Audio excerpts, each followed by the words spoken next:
national flag of the Commonwealth of Australia. I belong to you and every Australian equally and freely.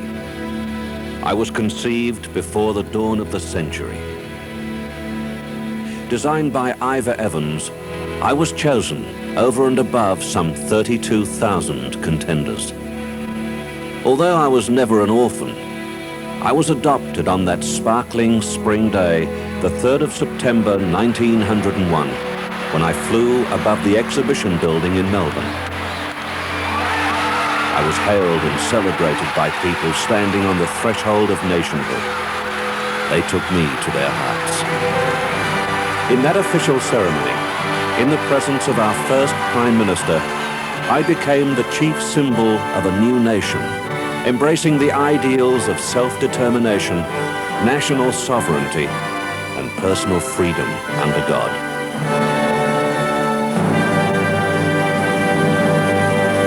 I have been hoisted aloft over many buildings, from humble homes to the Houses of Parliament. I have listened to every Prime Minister declare his allegiance to me, to our monarch, and to our Constitution.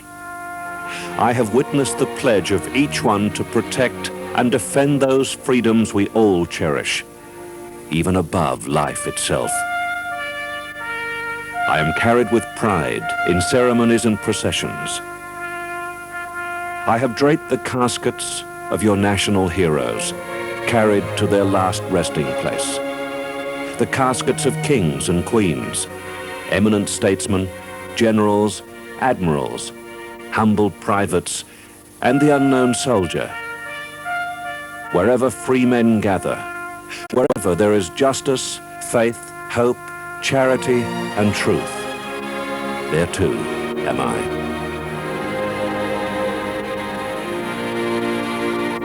At the tender age of 14 years, I received my baptism of fire in World War I. I flew proudly in those early days as we heard the call to do battle alongside those of our own kin. I was carried up the steep hills of Gallipoli, and I was there with the men in the trenches. I watched Simpson bring out the wounded on his doughy little donkey. I breathed the dust of the deserts and rode in glory with the Light Horse Brigade. I saw our finest sons fall and lie still. In death, they had given their last full measure of devotion. The war was over for them forever, but I kept my lonely vigil over their graves and stayed to watch the flowers grow amid the crosses, row upon row, in Flanders fields. Oh, young Australia, I was there with your fathers whom I longed to comfort. Look at me again, lest you forget. You know me by my distinctive emblems. The Union Jack is the tie that binds us to your ancestors and rich heritage down through the centuries. The upright red cross on a white field is the cross of St. George, patron saint of England. This cross was there when King John set his royal seal on Magna Carta in 1215. And it was there when Simon de Montfort brought together the very first Parliament in 1265, making England truly the mother of parliaments. I proudly wear two other crosses. The white diagonal cross on a blue field is the cross of St. Andrew, patron saint of Scotland. The red diagonal cross on a white field is the cross of St. Patrick, patron saint of Ireland. These three crosses, which perhaps you scarcely understand, unite our heritage in this wonderful land and forge our future in an inseparable bond. The blazing Southern Cross marks our way ahead, while the seven-pointed Federation Star joins our states and territories in a single yet united Commonwealth. All this set in a field of blue, the blue of our southern skies and of the endless ocean washing our golden sandy beaches and coral shores. We are the heirs to a culture rich and diverse. We are the offspring child of a great empire. We have a glorious tomorrow.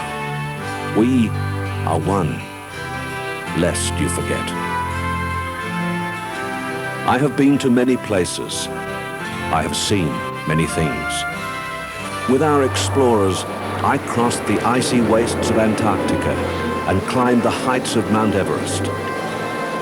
I look down with pride on our mighty sportsmen and women as they win honors for their country all over the world.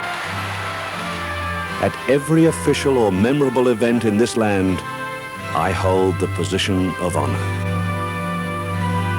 Following World War I, we frolicked in our newfound liberty, growth, prosperity, increase, and our common wealth.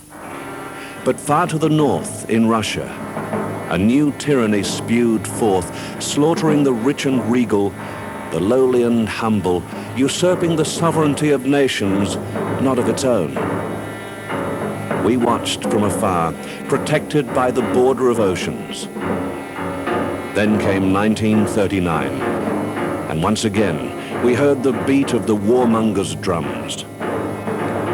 Again, my heart went out to our brave soldiers, sailors, and airmen.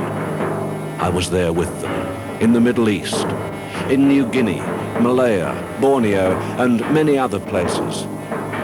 I was trodden in the mud, red with the blood of those brave young Australians so ruthlessly murdered in prisoner of war camps, lest you forget. Finally, in 45, peace at last, so we thought. With just a few short years' rest, I was again carried into battle, caught up in further hostilities by those promoting war. I watched and praised the endurance and spirit of our volunteers in Korea. I too felt the sufferings of our brave sons and daughters in the forces in Vietnam, lest you forget. I am well known and remembered in many places. I am flown every day in the school at Villers-Bretonneux in France, where grateful children and teachers do not forget their debt to Australian soldiers. I am many things to many people. To some, I am yesterday, today, and tomorrow, an inseparable link in the chain that binds men to God and country. And because I am on the side of God through our great heritage, there are the godless who seek to destroy me and replace those 3 Christian crosses with plants or animals. But they dare not. Why? Because today I am everywhere, in the homes of the humble and the mansions of millionaires. I am in the cities, the suburbs, and in country towns. From coast to coast, right across this great nation, I am raised with pride and dignity. Oh, my people, you have given so much to be Australian, and I am proud that we are one, bonded through trial and triumph. Look at me and remember our heritage and realize our great future. Together we will grow and all the world will know. You must never allow those who seek to reduce diversity into dust, to grind our treasures into a melting pot. And as you consider the future of your own true identity, remember, I was there in your every hour of loss, your every moment of glory. So too, I will be there in all your tomorrows. Though proud, loyal, and glorious through all my short history, there is one thing for which I need you most of all. I cannot fasten myself to the flagstaff, lest you forget.